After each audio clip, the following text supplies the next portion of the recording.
அழிக்குருளாக தான் இருந்தோம், ஆனால் எங்களை அழிவு நின்று மீட்டிரையா, அந்த கிருபை எங்கள் கண் முன்னே இருக்கிறது என்றார். அந்த கிருபை எங்கள் கண் முன்னே இருக்கிறது ஆண்டவரே என்று சொல்ல ஏராள ஜனங்கள், தேவ ஜனங்களுடைய சாட்சிகள் உலகில் உண்டு. இந்த நல்ல நாளின் மாணவர்களே, தேவ பிள்ளைகளே, உங்களுடைய கிருபை என் கண் முன் இருக்கிறது. I will never forget the grace that you have shown on my life, O Father. என் வாழ்வில் காண்பித்த கிருபை, என் வாழ்வில் நீங்கள் பாராட்டின இரக்கத்தின் கிருபை, சரி லோத்தும் சரி, இப்படி தொடர்ந்து நீங்கள் கவனித்து பார்க்கின்றால் அவர்கள் சொல்லி வருகிறதெல்லாம் எனக்கு நீர் பாராட்டினுடைய கிருபை பெரியதையா என்பார். மோசையை கேட்பினானால் அதை சொல்வார். தேவ பிள்ளைகளாக நாம் நம்முடைய ஜீவங்களிலே இந்த கிருபைக்குரியவர்களாய், இந்த கிருபையை பெற்றவள் என்பதை அறிந்தவர்களாய், அதை நம் கண் முன்னே வைத்து ருசிக்கவர்களாக அல்ல, துதிக்கவர்களாக நாம் இருப்போம். அவரை உயர்த்தி அவருக்கு நன்றி சொல்லும்படியாக அவருடைய கிருபையை நம்முடைய கண் முன்னே வைப்போம். அநேக வேளையில் என்னையா பண்ணார் என்ற கேள்வியை சத்துரு எழுப்ப விரும்புகிறார். அதற்குள்ளே விழுந்து போகாதீர்கள் என்கிறார். உங்களுக்கு பாராட்டின கிருபை எல்லாருக்குமானது போல அல்ல. பொதுவான கிருபை ஒன்று உண்டு, விசேஷ கிருபை என்று உண்டு. அதையெல்லாம் இப்போது நான் பேச வரவில்லை. கிருபை என்ற தலைப்பு எனக்கு மிகவும் பிடிக்கும் என்பதும் நீங்கள் அறிவீர்கள் என்று நம்புகிறேன். ஆகிய ஆண்டுடைய பிள்ளைகளை 31ஆம் சங்கீதம் 7ஆம் வாக்கியத்தில் பக்தன் தாவீது இவ்விதமாய் சொல்கின்றார். உமது கிருபையில் என்ன செய்வேன்? களிகூர்ந்த மகிழ்வேன். போதும் கவனிங்கள், உமது கிருபையில் களிகூர்ந்த மகிழ்வேன். It is the only one thing that is enough for me. I will really rejoice and glad. இந்த கிருபையில மகிழ்ந்து களி கூறுவேன். எதுவாக இருக்கட்டும், எதுவோ தேவை என்று சொன்னார். அடிக்கடி சொல்வேன், கிருபை என்று கேளுங்க. என்னப்பா உனக்கு வேணும், என்ன வேணும்னு பிள்ளை என்று கேட்கும்போது என் பட்டியலெல்லாம் தேடி அங்கே போய் லிஸ்ட் எங்கே இருக்கு என்று பார்த்து லிஸ்ட்டை சொல்ல வேண்டியதில்லை. As God grace. கிருபை, இந்த கிருபையில் கழிக்கிறது. அதனால தான் மோசே அவன் சொல்லுவான், ஐயா எனக்கு பாராட்டின கிருபை பெருசு ஐயா ஆண்டவரே, ஆனாலும் இந்த ஜனத்தை கொண்டு போய் என்கிறீரே, நான் இவர்களை தகப்பனை போல சுமந்தேனோ, சுமக்க வேண்டுமோ, நான் இவர்களை பெற்றோனோ என்றெல்லாம் கேட்கும் அந்த மனிதன் தன் பாடெல்லாம் எழுதுகிறான். 90ஆம் சங்கீதம் 14ஆம் வாக்கியத்தில் 90ஆம் சங்கீதம் 14ஆம் வாக்கியத்தில் தேவ ஜனமாகி நாம் நம்ம ஜீவங்களில் நினைவு வைக்க வேண்டும் என்று நான் விரும்புகிற முதல் நாங்கள் எங்கள் வாழ்நாள் எல்லாம் களி கூர்ந்து மகிழ்ந்திருக்கும்படிக்கு. ஆமாம், அது ஒன்று போதும் ஐயா. காலை என்று கிருபையாளர்களை திருப்தியாக்க எங்கள் வாழ்நாள் எல்லாம் நாங்கள் களி கூர்ந்தே வாழ்ந்துடுவோம். காலையில் மற்ற கிருபையால் எங்களை திருப்தியாக்கும் எங்கள் வாழ்நாள் எல்லாம் நாங்கள் களி கூர்ந்து மகிழ்வோம். We will really rejoice in all the things what we happen, what we are facing this earth, and where we are going. We are never going to be bothered about that. The only one thing we need, God, that is thy grace, O Father. என்று சொல்லுங்க தேவ பிள்ளைகளாக இருங்கள். நல்ல காலவெளியில் இந்த கிருபையால் திருப்தியாக்குவோம். எங்கள் வாழ்நாள் எல்லாம் நாங்கள் களி கூர்ந்து மகிழ்ந்திருக்கும்படிக்கு காலையில் பால் வருதோ, நியூஸ் பேப்பர் வருதோ, அது அல்லையா. காலையில் கிருபை கேட்க பண்ணும், அதிகாலை இந்த கிருபையை கேட்க பண்ணும் என்பார்கள் தேவ பிள்ளைகளை. அவர் கிருபையாய் உங்களுடைய வாழ்வில் கிருபையாய் நடத்தியிருக்கிறார். நாம் நிர்மூலமாகாதிருப்பது விசுத்த கிருபை, அது உண்மை. ஜீவனோடு இருக்கிறோமானால் அவர் கிருபை பெற்றிருக்கிறோம் என்ற அர்த்தமாகும். மாத்திரம் அல்ல, காலையில் அவருடைய கிருபையை நாம் கேட்க பண்ணுகிற கர்த்தராக இருக்கிறார். தேவ பிள்ளைகளே, அதனால சொன்னார், உம்முடைய கிருபை என் கண்களுக்கு முன்பாக இருக்கிறது. I won't forget that Lord. என் வீட்டார் கைவிட்டார்கள். என் அண்ணமாக சொல்கிறாங்க, துணிகரம் கொண்டவனையா நீ, உன்னை யார் இங்கே வந்தியா வேலையை பார்த்தியா போக வேண்டியதானடா, என்னத்த பேசினுங்கிற, ஆகாரம் கொடுத்துட்டல போ என்கிறார். இல்லையா, நான் வந்த முகாந்திரம் இல்லையா, நான் உங்களுக்காக தான் நான் வந்தேன், ஏதோ ஒன்று சொல்கிறாங்க, என்னதான் கேட்குறா. ஈவன் இவன் அவர்கள் சொல்லும் போதெல்லாம் கூட அவனுக்கு வீரம் வரல, கோபம் வரல. அந்த நேரத்தில் கோலியாத் வந்து பேசிக்கலாம் பாருங்க, அப்போதான் அவனுக்கு கோபம் வந்துட்டு. அந்த நேரத்தில் வந்து கோலியாத் பேசுகிறான், உங்களில் ஒருவனும் இல்லையா, என்னத்தை பண்ணிக்கிறீங்க, தனிக்கு வான்னு கூப்பிடுற, இது வரைக்கும் ஒருத்தவங்களுக்கும் ரோஷம் வரல, ஒருத்தனுக்கும் வீராப்பு இல்லை, இன்னும் என்னென்ன கேவலமான வார்த்தை பேசியிருப்பான்னு எனக்கு தெரியல. தாவீது கோவம் வந்துட்டு, எங்களை திட்டினா கூட ஒன்று வேண்டா, என் தேவனை பேசி விட்டாய். அந்த வருஷ சேதனம் இல்லாதவன் அவனை பேச விட்டு கொண்டிருப்பது நியாயம் அல்ல, நான் போவேன் என்றான் கர்த்தர். காரணம் ஒன்றுதான், தேவ பிள்ளைகளை தேவன் மேல் அவன் கொண்டிருந்த வைராக்கியம், அவனை கட்டுப்படுத்த கிருபை. இவ்வளோ காரியம் செய்திருக்கும் போது அவருக்கு விரோதமாக ஒருத்தன் பேசும்போது நாம் அமைதியாக இருந்தால் நியாயம் இல்லை. அவருக்கு விரோதமாக பேசுகிற கையில் அவனுக்கிட்ட ஏன்பது நம்ம போய் வாய் விடணும் என்பது அல்ல. ஏனென்றால் நான் ஆராதிக்கிற தேவன் யார் என்று எனக்கு தெரியும் என்ற தைரியம் திடன் கொள்ளுங்கள். வாசிப்போ தேவ பிள்ளைகளை 32ஆம் சங்கீதம் 10ஆம் வாக்கியத்தில் பக்தன் தாவீது சொல்கிறான், அநேக வேதனைகள் உண்டு. வாசிப்போம். கர்த்தரை நம்பி இருக்கிறவனையோ கிருபை சூழ்ந்து கொள்ளும். கர்த்தரை நம்பி இருக்கிறவனையோ, கர்த்தரை நம்பி இருக்கிறவனை, if you believe in God, grace will encamp.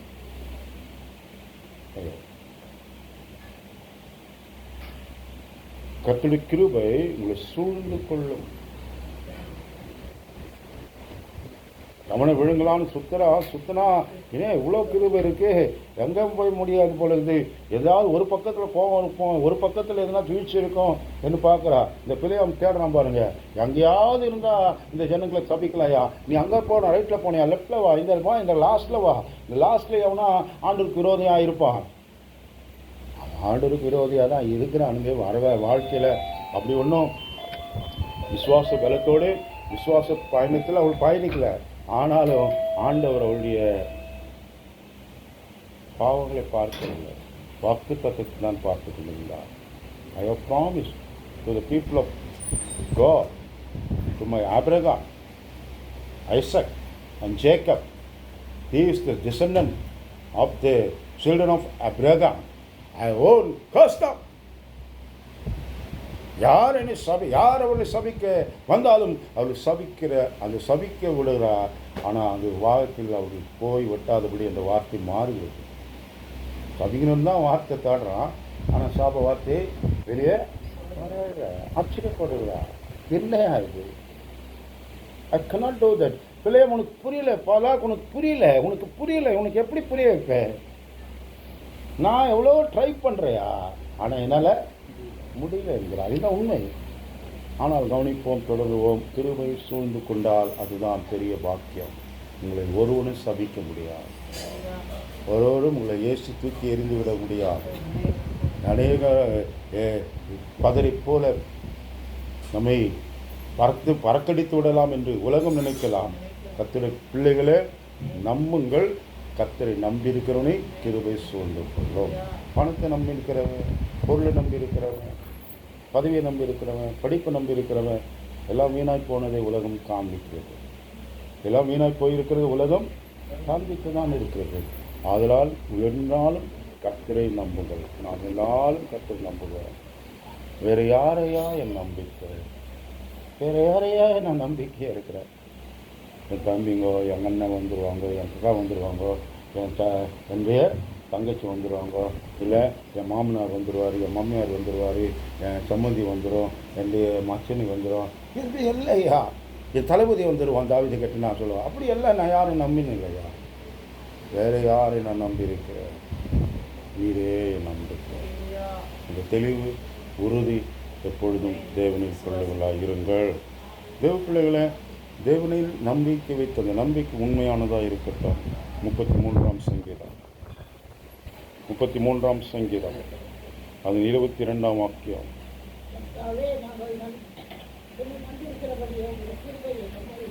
கர்த்தாவே, நாங்கள் உம்மை நம்பியிருக்கிறபடியே யாரை நம்பி இருக்கிறோம் உங்களுக்கு தெரியும்.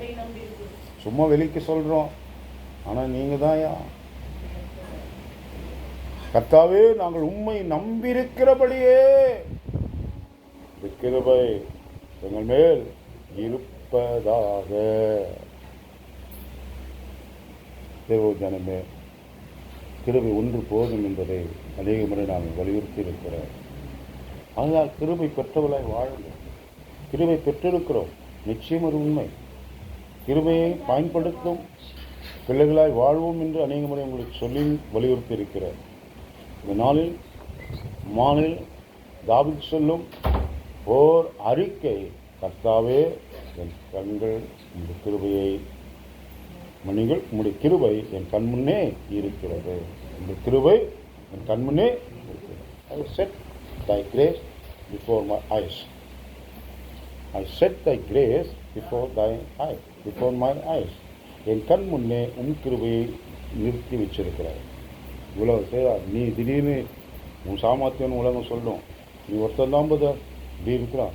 உன் கூட எத்தனையோ பேர் பத்திரிக்கை தோணுனா எல்லாம் நிறுத்திட்டான். அது அவனுடைய கிருபப்பா. இது நான் சொல்லலைன்னா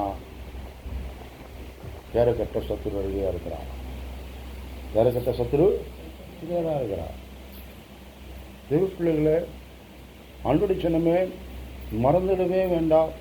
அவருடைய கிருபையை நம் கண் முன்னே என்றும் நிறுத்தின நோக்கிற கத்திரை பிள்ளைகளாய் இருப்போம்.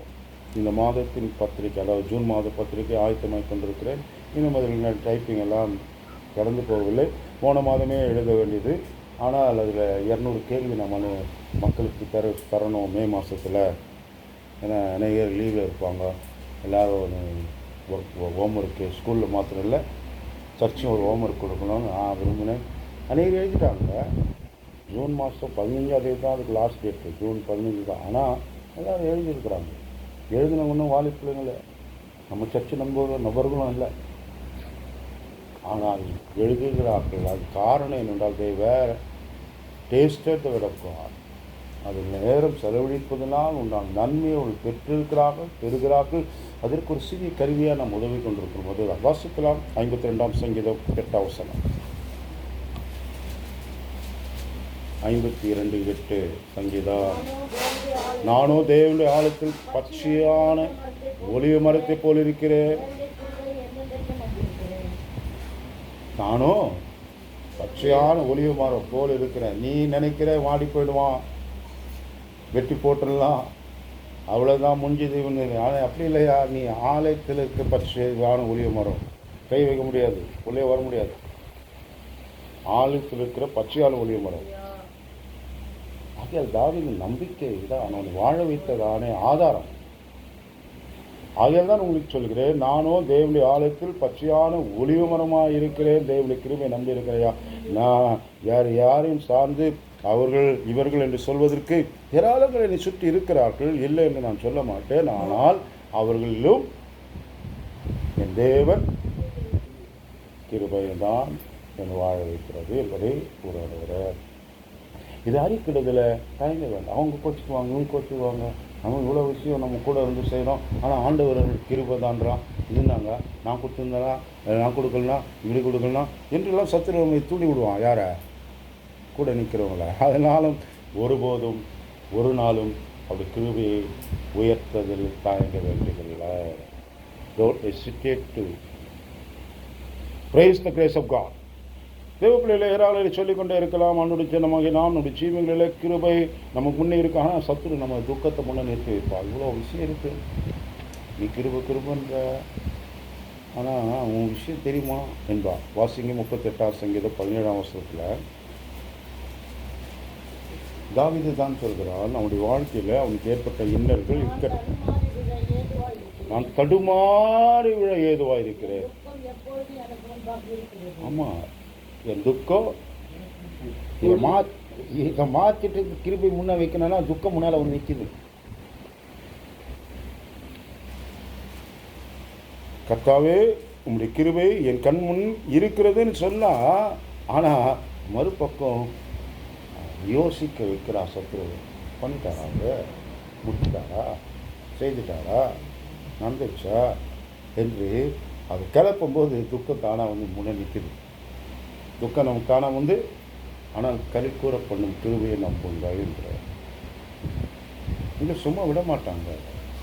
சத்துருடைய சதிகளில் மத்தியில் நாம் ஆழ்ந்து கொண்டிருக்கிறோம். சத்துருடைய சதி மோசங்கள் கையில் கர்த்தர் நம்மை விடாமல் நம்மை காத்து நடத்தியிருக்கிறார். அதற்காக நன்றி சொல்லி துதிப்போம். அதனால் அன்றைய பிள்ளையில் நம்ம துக்கங்கள் நம்ம முன்னே இருக்கிறது. எரேமியாவை கேட்டீங்கன்னா இன்னொரு வார்த்தை சொல்வார். எரேமியா 6ஆம் அதிகாரம் 7ஆம் வசனம். எரேமியா தீர்க்கதரிசனம் 6ஆம் அதிகாரம் 7ஆம் வசனம். தேவ பிள்ளைகளாக்கி நான் ஊற்றானது தண்ணீரை சுரக்க பண்ணுமாப்போ. ஊற்று எப்படி தண்ணியை சுரந்துனே இருக்கும். அது என்னங்க, ஆமாம், அது அவ்வளோ ஆழம் போட்டிருக்கோங்க, அது ஊற்று அப்படிப்பட்ட ஊற்றுங்க நீங்கள். ரைட், வாசிங்க. அது தன் தீங்கை சுரக்க பண்ணுகிறது. அதில் கொடுமையும் அழிப்பும் கேட்கப்படுகிறது. துக்கமும் காயங்களும் நித்தமும் எனக்கு முன்பாக காணப்படுகிறது. எப்படி ஊற்று தண்ணியை சுரக்க மாதிரி ஒன்று போனால் ஒன்றுன்னு ஒரு துக்கம் வந்துனே சுரந்துனே இருக்குதுன்றார். அப்படியே தான் இருக்கின்ற ஊற்று தண்ணீரை சுரக்குமாய் போல் தீமையும் துக்கமும் என்னில் தொடர்ந்து கொண்டே இருக்கிறதையா. அதன் மத்தியில் தான் நீங்கள் ஒரு நாளும் ஒருபோதும் அது கிருபை முன்வைத்து பார்ப்பதில் மறந்து போகாதது. இவ்வளோ காரியம் செய்து முடித்தவர் இதை செய்ய மாட்டாராப்பா? நானே செய்தேன், நீயா செய்தார், உன்னால் ஆயிற்றா, நீ செய்து விட்டாய் என்று சொல்லப் போகிறாயா? நீ செய்து விட்டாய் என்று சொல்லும் போதெல்லாம் நீ அவருடைய கிருபையை மறக்கிறாய் என்பதால் நிச்சயமாகும். ஆதலால் இதுவரையில் உதவினவர் இனியும் உதவுவார். மட்டும் நடக்கின வினேசர் இனியும் நடக்குவார். நம்புவோம், பயணிப்போம், மகிழ்ச்சியாக ஓடுவோம்.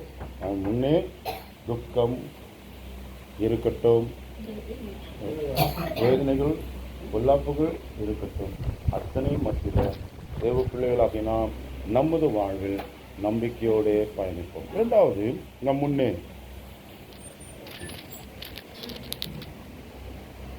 இருக்க வேண்டிய காரியம் யாரும் கிருபை அல்ல, அந்த கிருபை தரும் தேவனை தான்.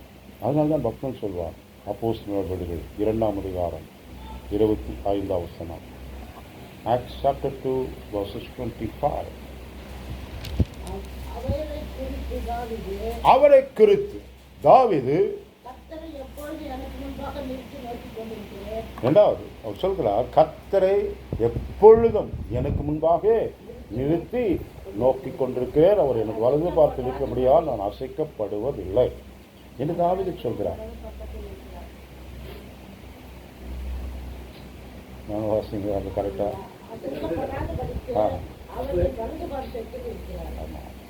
இப்படி சொன்ன மாற்றி சொல்லியிருக்குன்னா 16:8 வாசிங்கப்போ.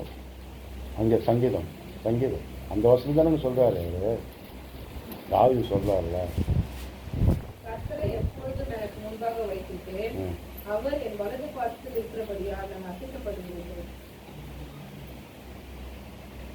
இங்கே பேதுரு கொஞ்சம் மாற்றி சொல்லுகிறார். நான் தாவீது சொன்னது தான் ஸ்ட்ரைட்டாக சொல்லிட்டேன். அதனால் என் மனைவி நீ ஏன் மாற்றி சொல்கிறேன். சரி, கவனிங்க, அதெல்லாம் ஒன்றும் பிரச்சனை இல்லை. பிரச்சனைகள் யாதுனால் எந்த விஷயமும் அசைக்கப்பட மாட்டேன். காரணம் என் கர்த்தர் என் முன்னே வச்சுக்கிறேன்ப்பா. அவர் மேற்கொண்டு நீ வா, அதுக்கப்புறம் பார்த்துக்கலாம்.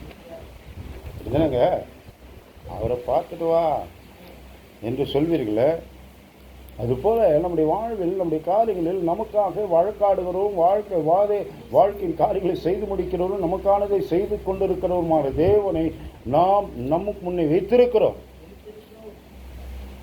கர்த்தரை எனக்கு முன்பாக எப்பொழுதும் நிறுத்தி நோக்கி கொண்டிருக்கிறேன். எப்பொழுதும். அந்த வார்த்தை எப்பொழுதுன்றது சாதாரணமாக அல்ல. எப்பொழுதும்னா மகிழ்ச்சியாக இருக்கும்போது மறந்துடுறோம். அப்புறம் தானே எங்கள் வீட்டில் நான் அடிக்கடி சொல்லுவேன், இன்றைக்கு சொல்லிதான் இருக்கிறேன். இந்த பிறந்த நாள் விழானா கூடுவோம், கூடின்னு தான் இருக்கிறோம். எங்கள் தாய் இப்போ கடந்து போயிட்ட பின்பும் தாய் இருக்கிறான்னு சொல்லி தாயை பார்க்க வர கூடுவோம். ஆனால் இப்போ தாய் இல்லைனாலும் அந்த கூடுகையே செய்யணுன்ற ஆசை, ஆதங்கம், பிறப்பு உடன்பிறப்புகளுக்கு வாஞ்சிருக்கு. ஆனால் எல்லாம் 8:30 மணிக்கு 9 மணிக்கு வரும். அப்புறம் ஒரு 5 நிமிஷம் போகணும். இதுக்கு எதுக்கே கூடுறீங்க தேவையில்லாமல்? எனக்கு என்ன டைம் வேஸ்ட் பண்ணியிருக்காதுங்களா? எனக்கு ஒரு 5 ஃபிக்ஸ் பண்ணி நம்ம அந்த டைமில் கூடி கத்திர துதிக்கலாம். அதான் நல்லது. எல்லாரும் ஒன்றா வரத்துக்குள்ளே எல்லாரும் ஒன்றா வரத்துக்கு வெயிட் பண்ணால் 9 மணி ஆகிடுச்சு. 9 மணி பிறகு நான் திரும்பி இங்கே வரணும். அதுக்கப்புறம் ஜெபம் பண்ணுனா என்ன ஜெபம் பண்ணுவேன்? ஜெபம் பண்ணலாம் கஷ்டம்தான். இது மாற்றிக்கொள்ள வேண்டும் என்று நானும் பிரயாசப்படுகிறேன், கேட்டுக்கொண்டிருக்கிறேன். ஆனால் சத்துரு இதுக்கு என்ன செய்வதில்லை, இடம் தருவதில்லை. கர்த்தரை எப்பொழுதும் முன்னிறுத்துகிறேன். 6 இல்லையோ 7 மணிக்கு பாட்டை தொடங்கும் நான் சொல்லியிருக்கிறேன். அப்படி தான் நான் என்னுடைய நான் கூட்டம் நடத்துகிற எல்லா இடங்களிலும் நடந்திருக்கு. எல்லா நேரத்திலும் நான் ஃபஸ்ட்டு வந்துடுவேன் என்று சொல்கிறதுக்கெல்லாம் இருக்க முடியல. ஆனால் 7 மணிக்கு ஒரு சகோதரர் இருக்காரா, அவர் ஜாப் பண்ணி ஸ்டார்ட் பண்ணப்பா என்ன நான் அப்போது தலை எங்கே போச்சு, வால் இதெல்லாம் தலையில் வாலாம் இல்லை. தொடர்ந்தையாக கர்த்தருக்கு நன்றி சொல்வோம். கர்த்தருக்கு நமக்கு நியமித்த நேரம் அது, நாம் நியமித்து கொண்ட நேரம் அது. நாம் என்ன செய்து கொண்டிருக்கிறோம்? நியமித்த நேரம். அதில் செயல்படுவோம். அதிலிருந்து தயக்க நமக்கு கொள்ள வேண்டிய அவசியம் இல்லை. அதனால் கர்த்தரை முன்வைத்து நாம் காரியம் செய்வோம். கர்த்தரை எப்பொழுதும் எனக்கு முன்னாக நிறுத்தி நோக்கி கொண்டிருக்கிறேன். அவர் என் வலது பார்சல் இருக்கிறபடியினால் அசைக்கப்படுவது இல்லை. அப்போ அவரை முன்வைத்து நோக்கலாம். உலகம் பாருங்க, உலகத்தின் மக்களை பாருங்களேன். வாசிங்க, சங்கீதக்காரன் அதே சொல்கிறார். 54ஆம் சங்கீதம் 3ஆம் வசனத்தில்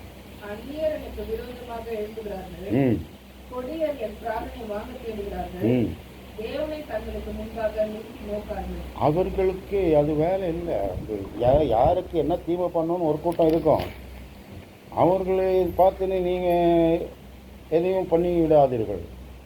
அவர்கள் கர்த்தரை வைத்து நோக்குகிறவர்கள் அல்ல.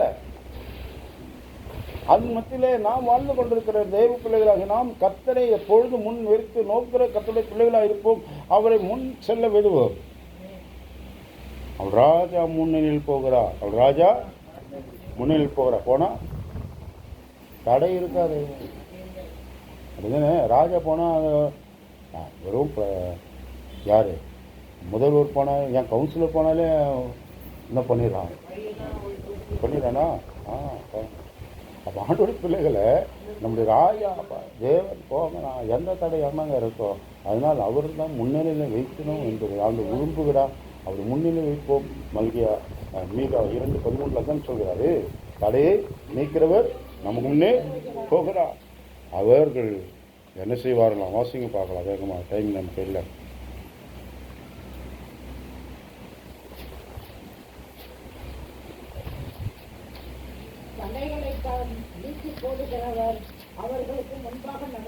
தடைகளை நீக்கி போடுகிறவர் அவர்களுக்கு முன்பாக நடந்து போகிறார். அவர் என்ன போறாரா?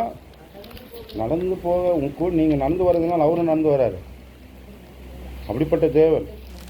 நான் காரில் வரும்போது நீங்கள் நடந்து போங்க, நீங்கள் போயிடுங்க, நான் வந்துடுறேங்க நம்ம மக்கள் கூட. ஆனால் அவர் அப்படி இல்லை. நான் நடந்து போகிறேன்னா அவரும் நடந்து வர்றாரு. அப்படிப்பட்ட என் நல்ல தேவனுங்க அவர்.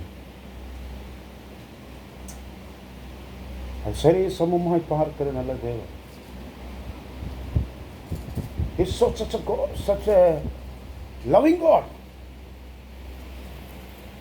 நான் சொல்லுவேன், என் கூட இருக்கிறவனுக்கும் கார்லாம் வாங்குகிற அளவுக்கு வசதி வந்தால் நம்ம ஒரு கார் வாங்கணும், தப்பில்லை. நான் மாத்திரம் ஒன்று வாங்கிட்டேன்னா அவருக்கு மாத்திரம் அப்படி ஆயிடுச்சுன்னு ஒரு இணையம் இல்லை. நான் கூட தானே இருந்தேன், அவருக்கு எனக்கு ஒன்றும் செய்யலையே என்று எண்ணங்கள் இருக்குது. இல்லாமல் இல்லாதான் இல்லை. அப்படி ஒரு எண்ணத்தை எனக்குள்ளே வரையறுத்து வைத்திருந்தேன். இப்போ இருக்கா இல்லையான்னு எனக்கு தெரியல. வாங்கிட்டேன்னா அப்போ நீங்கள் ஒரு வேலை நான் எல்லாருக்கும் வாங்கி கொடுத்தானான்னு கேட்க கூடாது. கர்த்தருக்கு ஸ்தோத்திரம். நான் என்ன சொல்ல வந்தீங்கன்றால், நம்மளோட இருக்கிறோம். அப்படின்னா நாங்கள் ஆரம்பத்தில் போட்டோம். என் பிள்ளை அந்த கூட்டம்லாம் இங்கே இருக்குதா இல்லையான்னு தெரியல, கூட வருதா வரலையான்னு தெரியல. ஒரு கூட்டம் ஆரம்பத்துக்கு ஜெபம் பண்ணோம். 5 செல்ஃபோன் வித் சிம் கார்டு. இங்கே ரோட்டில் உள்ள சிம் கார்டு கிடைக்குது, ரோட்டில் உள்ள ஃபோன் கிடைக்குது. ஆனால் அன்றைக்கி அந்த காலங்க நாங்கள் ஜெபம் பண்ணோம். பாயிண்டில் எல்லாருக்கும் ஃபோன் வித்து சிம் கார்டு. அப்போ நம்மோடு இருக்கிற எல்லாருக்குமே எல்லாருக்குமே கிடைக்கணும் என்பது தான் நம்முடைய ஆசை, நம்முடைய ஆதங்கம், நம்முடைய விருப்பம். நான் இப்போ சொல்ல வந்ததான் தேவ பிள்ளைகளை, நம்முடைய ஆதங்கம் ஆசை மாத்திரம் இல்லை. நம்முடைய தேவன், நம்முடைய ராஜா அவர் முன்னணியில் போகிறார். வாசிப்போம். அவர்கள் யாரு? அவரோடு செல்கிற அவர்கள் தடைகளை நீக்கி வாசலால் உட்பிரவேசித்து கடந்து போவார்கள். முன்பாக போவார். கர்த்தர் அவர்கள் முன்னணியில் நடந்து போவார். இந்த வாசல் எப்படி வந்தா? விஐபி வாசல் சார் சொல்லுவானா? விஐபி வாசல் ஒன்று இருக்கு, அது வழியில் யாரும் வர முடியாது. அவனுக்கு அந்த தெரு இதெல்லாம் இருக்குது, காருக்கு ஸ்டிக்கர் கொடுத்துருப்பான். அந்த கார் போகும்போது அந்த ஸ்டிக்கர் இங்கே கூட கேட்குறான், இந்த சித்ரா ஸ்டிக்கர் இருந்துச்சுன்னா அவங்க நீங்கள் எங்கே சைன் போட போகிறீங்க? ஸ்டிக்கர் இல்லைங்க, அதான் நில்லு சைன் போட்டு போன்றாங்க. அப்போது கவனிங்கள், அப்போ ராஜா போகிறாருன்னா அவங்க எந்த தடையும் இல்லை, அவர்கள் வாசல் வழியை பிரவேசித்து போவாங்க. எந்த வாசலும் அது தடையாக இருக்குது. அதான் சொன்னார், சத்தியத்தை கைக்கொள்கிற நீதியுள்ள ஜாதிக்கு வாசல்களை திறவுங்கள்னா. அப்போ இவங்களை பேசுவதற்கு நான் சாமியை எடுக்க விரும்பவில்லை. கர்த்தரை எப்பொழுதும் எனக்கு முன்பாக நிறுத்தி நோக்கி கொண்டிருக்கிறார். அவர்கள் நோக்குறவர்கள் அல்ல, ஆனால் நான் நோக்குகிறவன். என் முன்னே அவர் இருக்கணும்னு, என் முன்னே நீங்கள் போகணும்னு சொல்வார். அதனால் அது முன்னே நான் போனால் கிறிஸ்டியன் இந்தியன் நான் சொல்கிறோம். கிறிஸ்டியன்னா கிரைஸ்ட் IAN இல்லை அப்படி தானே? கிரைஸ்ட் பார் IAN இதெல்லாம் சின்ன அந்த காலத்தில் பாக்கெட்டில் எழுதி வச்சுருந்தேன் காலத்துலாம். இப்போ அதெல்லாம் இல்லை. நம்ம பாக்கெட்டில் எழுதுறதுலாம் அசிங்கமாக தோக்கி போடணும்னு திட்டுவாங்க. எம்ப்ராய்டிங்லாம் பண்ணதில்லை, பேனல் தான் எழுதியிருக்கோம். கிறிஸ்டியன்னா Christ IAN, I for I, A for an, N for nothing. I am nothing. கிறிஸ்து மாத்திரம் இல்லைன்னா ஒன்றும் இல்லை. அதுதான் IAN. IAN, I am nothing. தேவ பிள்ளைகளை கிறிஸ்துவை முன்வைத்து வாழ்கிற வாழ்க்கை தான் நம்ம கிறிஸ்தவர் என்று சொல்லிக் கொண்டிருக்கிறோம். அந்த சித்தத்தை, திட்டத்தை, தீர்மானத்தை முறியடிக்க சத்துரு எவ்வகையில் வந்தாலும் என்னவாகாதீர்கள், இறை ஆகாதீர்கள் என்கிறேன். தேவஜனமே, தேவனா கர்த்தர் நம்மை சோதித்து பார்க்கிறாரா? வாசிங்க எரேமியா புத்தகம் 12ஆம் அதிகாரம் 3ஆம் வாக்கியம். கர்த்தாவே, நீர் என்னை அறிந்திருக்கிறீர், என்னை காண்கிறீர், என் இருதயம் எப்படிப்பட்டது என்று சோதித்து அறிகிறீர். அடிக்கப்படும் ஆடுகளைப் போல அவர்களை பிடிங்கி போட்டு கொலை நாளுக்கு அவர்கள் நியமியும். அது அர்த்த கட்டாயம். ஆனால் ஏன் ஜனங்கள் என்னை பற்றி உனக்கு தெரியும், சோதித்து அறிகிறேன். சும்மா சொல்கிறானா இந்த மெய்யாதான் என்ன முன்ன வச்சு வாழணும்னு விரும்புகிறானா? நீ செக் தான் பண்ணுறியா? எதுவாக இருக்கட்டையா, நான் தான் முன்ன வச்சுக்கிறேன். God really testing us. Sometimes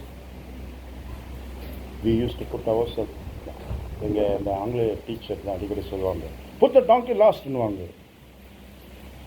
I and my father and my mother இப்படிலாம் ஸ்டேட்மெண்ட் எழுதணும்னா இந்த ஐயை தூக்கி பின்னால் போடுறா, அந்த டாங்கி ஐயை தூக்கி ஃபாதர் அண்ட் ஐ போடு, பேரண்ட் அண்ட் ஐ வெல்ட்டு எப்படி போடு, this I should not come first. நான் சொல்லுவேன் அதை அந்த 7ஆம் கிளாஸில் அந்த வார்த்தை நீங்கள் ஞாபகம் இருக்குது. என்னது? Put the donkey last. தேவ பிள்ளைகளே, அதனால் எந்த நிலையிலும் நான் என்ற எண்ணத்தை முன்னே கொண்டு வந்துவிட வேண்டாம். கர்த்தர் என் முன்னிலையில் இருக்கிறார்.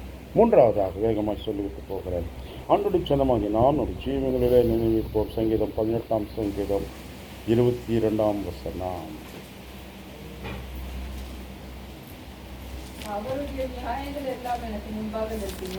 அவருடைய நியாயங்கள் கிருபையை நிர்ணயிக்கிறார், அவரே முன்னிறுத்தினார். அவருடைய நியாயங்கள், அவருடைய நியாயங்களை எனக்கு முன்பாக நினைச்சதேன்.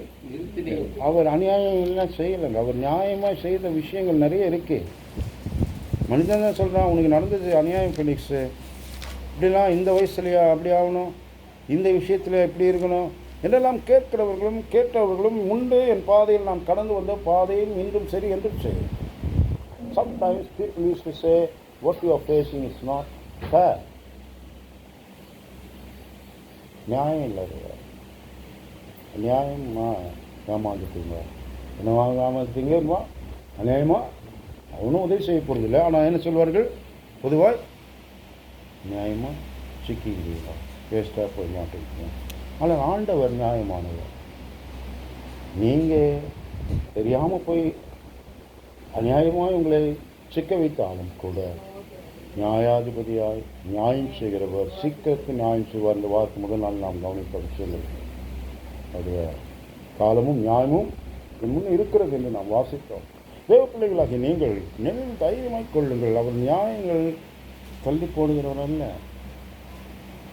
அவருடைய நியாயங்களை நம் கண்முன்னே வைக்கணும்னு அதை விரும்புகிறார். அதனால தான் பக்தன் தான் கேட்டிங்கன்னா அவன் சொல்வான். அவன் வெற்றியின் வாழ்க்கையின் அடித்தளம் அதுதான். அவன் நம்பிக்கை. ரெண்டாவது இப்போது பாசிங்க பார்க்கலாம். 119 148 119 148 அவனுடைய உமது வசனத்தை தியானிக்கும்படி நம்முடைய வசனத்தை தியானிக்க முடியும். குறித்த ஜாமங்களுக்கு முன்னே என் கண்கள் விழித்துக் கொள்ளும். ஃபிக்ஸ் டைமில் தூக்கத்தில் கூட டக்குன்னு நினைச்சுக்கணும். காரணம் என்ன, வசனத்தை தியானிக்கணுன்ற ஒரு தீர்மானம் அவனுக்குள்ளே இருந்திருக்கு. வசனத்தை நேசித்ததுனால் அவனுக்குண்டான ஆசீர்வாதங்கள் ஏராளம். தேவனை நம்பினது மாத்திரமல்ல, வசனத்தை தியானிக்கும் பழக்கம். சொல்லுவாங்க, இல்லை எனக்கு படிக்க தெரியாதுங்க, சும்மா கேட்டது தான் மனசில் இருக்குது, அதை தான் நான் இல்லை, அதுக்கு நான் சாட்சியாக படிக்க தெரியாதுன்னு ஒருபோதும் சொல்லாத. உன்னை படிக்க வைக்க தான் கர்த்தர் உனக்கு உன்னை அழைச்சிருக்கிறார். இது சாக்கா சொல்லி காலத்து ஓட்டியிருக்காத. உனக்கு படிக்க வைக்கவும் அதை தியானிக்கவும் தான் உங்கள் மொழியில் உங்கள் கையில் வேதத்தை கொடுத்திருக்கிறார். நான் தெலுங்கு பைபிள் படிப்பேன். இந்திய பைபிளில் இப்போ கொஞ்சம் தடுமாறுகிற காரணம் என்னடா, அங்கே டச் எனக்கு இல்லை. தெலுங்கு ஓரளவு அப்படியே இருக்குது நம்புகிறேன். ஆனால் சில కష్టமான అక్షరాలు వచ్చేస్తుంటే కొంచెం బాగా ఉండవచ్చు. ஆனால் கவனிங்கள், நான் ஏன் சொல்லுகிறார், இதெல்லாம் தமிழே படித்து போர் வச்சு சொல்லி தெலுங்கு படித்தவங்க காலம் இருக்குது. என் காலத்தில் தெலுங்கு பைபிளில் ஒரு முறை படித்து முடிச்சுக்கிறேன். எப்படி படிச்சிருப்போம் பாருங்கள், அப்போ கஷ்டமாக இருக்கும். தெலுங்கு நம்ம தமிழ் மொழியை கற்றுக்கிட்டா போடும். தெலுங்கு பைபிள் படிச்சு இதுதான் நமக்குள்ள ஒரு ஆசை தாகம். ஏனென்றால் சத்துடைய தந்திரங்களை நாம் புரிந்து கொள்ள வேண்டும். அந்த நானும் சொல்ல வந்த விஷயத்தை வேகமாக சொல்லிவிட்டு போகிறார். என்ன சொல்கிறார்? உங்களுடைய வசனத்தை தியானிக்கும்படி குறித்த ஜாமத்துக்குள் என் கண்கள் விழித்துக் கொள்ளும். நான் என் டைமிங்ஸில் உங்களுக்கு சொல்லலான்னு தப்பு இல்லை. காலையில் பைபிள் அவ்வளோ 4 மணிக்கு எழுச்சி ஜோம் தான் பண்ணுவோன்னே பைபிள் படிக்க மாட்டேன். ஆனால் இது மத்தியானத்துக்கு ஒரு டைம் இருக்குது, ஈவினிங் ஒரு டைம் இருக்குது, நைட்டுக்கு டைம் இருக்கானா காரணம் என்னென்னா ஊழியத்தில் இருக்கிறதா அது டைம் அதுக்கும் ஃபிக்ஸ் பண்ணுறதில்ல. முடிஞ்ச பிறகு நைட்டில் போய்ட்டு படிக்கிறேன். ஆனால் இந்த டைம் ஃபிக்ஸ் பண்ணணுன்னு நான் அடிக்கடி உங்களுக்கு சொல்லியிருக்கிறேன். அடிக்கடி உங்களோடு சொல்லியிருக்கிறேன். டைம் ஃபிக்ஸ் பண்ணணும். இந்த 4:30 மணி ஈவினிங் என்பது ஈவினிங் டைம். 4லேருந்து ஒரு 5, 4லேருந்து வேலை செய்யறதுலாம் முடியாதுன்னு இங்கே கத்திர ஸ்தோத்திரம். இவன் சும்மா கலக்கலாம் 4:30 வாங்குவீங்க. சரி கத்திர நான் சொல்கிறேன், உங்களுக்கு அனுகூலமான நேரத்தை நீங்கள் தீர்மானிச்சுங்க. அது ஒன்றும் தப்பு ஒன்றும். ஆனால் நல்லா ஈவினிங்கில் தூங்குகிற பழக்கம் எங்கள் இன்றும் இருக்குது, என்றும் இருக்குது, அன்று தொடங்கி இருக்குது. நான் 4:30 டக்குன்னு எழுந்திருக்கிற அந்த எழுப்புதலை நானும் பார்த்து தான் இருக்கிறேன். 4:30 கரவலை கொஞ்ச நாள் தூங்கலாம்னா ஒரு நாள் வேணால் விடுவேன். ஆனால் விடுத்தா நான் அடுத்த முறை 2 ஹவராக சரி நீ பைபிள் பற்றி தான் ஆகணும். காரணம் என்னென்னா உன்னைக்கே நான் எப்போதும் கீழ்ப்படிஞ்சு போக மாட்டேன். என் சரீரம் எனக்கு தேவை, ஓய்வும் தேவை. ஆனால் ஒரு நாள் உனக்கு அனுமதிச்சேன்னா 2 முறை நீ செய்து தான் ஆகணும். Because I love my soul, என் ஆத்மாவை நான் நேசிக்கிறேன் என்று சொல்லுங்கள். செயல்படுங்கள். குறித்த ஜாபத்தை உங்கள் கண்கள் விடுத்துக் கொள்ளட்டும். வேதம் உங்கள் பொக்கிஷம், அது கவனமாகிக்கலாம். உங்கள் அவருடைய நியாயங்களை கண்முன் வைங்களா. அது நியாயங்கள் இந்த வேதத்தை தான் இருக்குது. பூமியில் எல்லாமே அநியாயம்தான். பூமியில் இருக்கிற எதுவுமே நியாயமான விஷயங்கள் அல்ல. வேதத்துக்கு திரும்பாவிட்டால் நியாயத்தை நீங்கள் கண்டுபிடிக்க முடியாது. ஆகையால் நான் என் கையில் நேரம் அதிகம் இல்லை என்பதனால் வேகமாக ஒன்றை சொல்லிவிட்டு முடிக்கிறேன். வாசிப்போம் ஆண்டுடைய பிள்ளைகளே. மீகாவின் புத்தகம் 6ஆம் அதிகாரம் 8ஆம் வசனம். Book of Micah chapter 6 verse 8. மீகா தீர்க்கதரிசனம் 8ஆம் வசனம். நன்மை இன்னதென்று மனுஷரே, நன்மை இன்னதென்று அவர் உனக்கு அறிவித்திருக்கிறார். நியாயம் செய்து இரக்கத்தை சிநேகித்து